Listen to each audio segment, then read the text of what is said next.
Promei edição, nós não podemos tour e artista não conostim, pero nós a começar com isso aqui, com agradecimento também, na qual a ex-ministra Ramon Lidi, qual a começar com a ideia aqui, na senhora Ruby Ekmeyer, que tempo é diretora do Departamento de Cultura, a começar com a ideia aqui não, e agora, depois do transcurso de ano, nós a finalizar o trabalho importante aqui para o qual te baluarte no nosso país.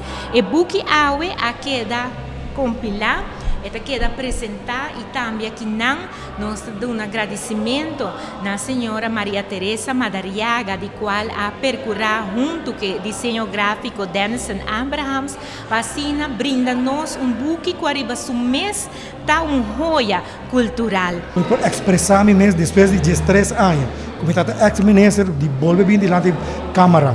Primeiramente, me quero avisar, mas começar que projeto aqui, mirando com Aruba, tem hobby gente não, que tem assina coisas grandes que nós de farándola, a nosso grupo não, e grupo não, a fundação não, que nunca não guardo reconhecer.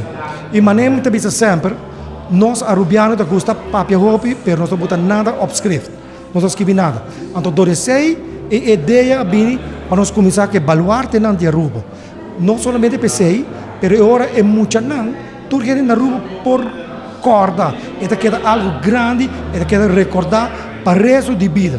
Porque tudo muito que vimos na escola, que está biblioteca, está aí não está wake, não está lese, e agora não sabe qual é artista, não quem é artista que conhece na Aruba.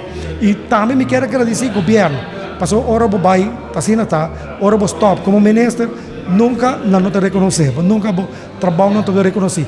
Mas estou contente com a AVE, por fim, o ministro reconhecer meu trabalho. E me agradecer também, me agradecer nos ministros de cultura, Xiomara Ruiz Maduro, e também na senhora Ruby Ekmeyer, para não bonita palavra não com a expressar na minha pessoa.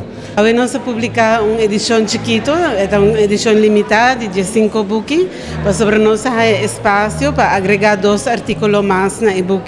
Entonces nos va a agregar la biografía de Rufo Wever y un artículo más de un NGO cultural más.